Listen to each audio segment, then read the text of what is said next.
몇몇 사무실에서는 이 도산 전문 변호사로 등록이 되면 전문성이 담보되어 있고 엄격하게 이제 사건을 잘 처리할 수 있는 사무실이 보장된 것처럼 말을 하는데, 공장용으로 사건을 처리하거나 변호사는 명의만 해놓고 실질적인 모든 업무들은 사무장이나 직원들이 다 처리하는 사무실들, 좀 위험하다.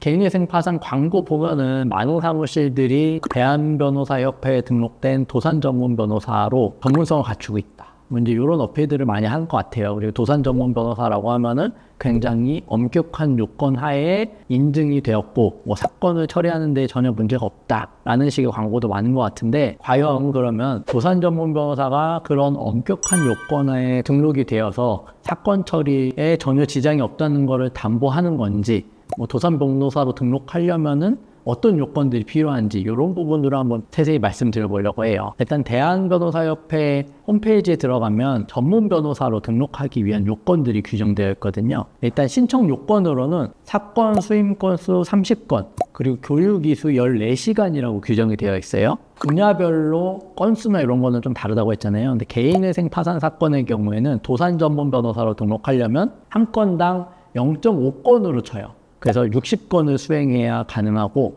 법인 회생이나 법인 파산 같은 경우는 30건이면 그 요건을 충족하긴 합니다.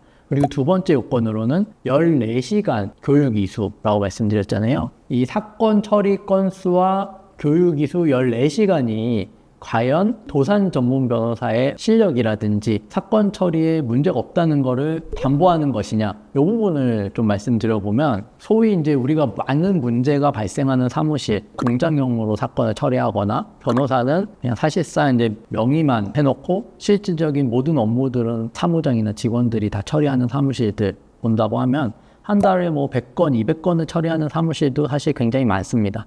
그러면 제가 60건이라고 말씀드렸잖아요. 근데 한 달에 이미 100건, 200건을 처리하니까 이 60건을 처리하는 것 자체는 한 달이면은 사실 그 조건을 바로 충족할 수 있는 거겠죠. 14시간 교육 이수라고 했는데, 이 14시간 교육 이수라는 거는 현장 강의를 듣는 것도 있겠지만, 변호사 온라인 연수원이라고 해서 인터넷 강의로도 들을 수 있게 되어 있어요. 하루 이틀 동안에 그 강의들을 그냥 온라인으로 틀어놓고 수료증도 알아서 발급이 되거든요. 그러면 도산에 관한 법리나 이 사건 처리에 전혀 관여를 하지 않고서라도 사실상 도산 전문 변호사로 마음만 먹으면은 얼마든지 등록이 어렵지 않게 가능하다라는 거겠죠. 그래서 마치 이제 몇몇 사무실에서는 이 도산 전문 변호사로 등록이 되면 전문성이 담보되어 있고, 이거는 여타의 다른 사무실과는 다르게 엄격하게 이제 사건을 잘 처리할 수 있는 사무실이 보장된 것처럼 말을 하는데, 실제로는 사실상 사무장이나 직원들이 업무를 다 처리하면서도 도산 전문으로 등록하는 데는 손쉽게 가능하다라는 점을 좀 참고하시면 좋을 것 같고, 이제 여러 차례 거듭해서 말씀드리지만 사건이 제대로 처리되지 않아가지고 의뢰인들이 피해를 보는 사무실의 유형들을 말씀드린 적도 있는데, 그런 사무실들이 보면은 아이러니하게도 대부분 도산 전문으로 등록했던 사무실들에서 그런 문제들이 많이 발생을 합니다.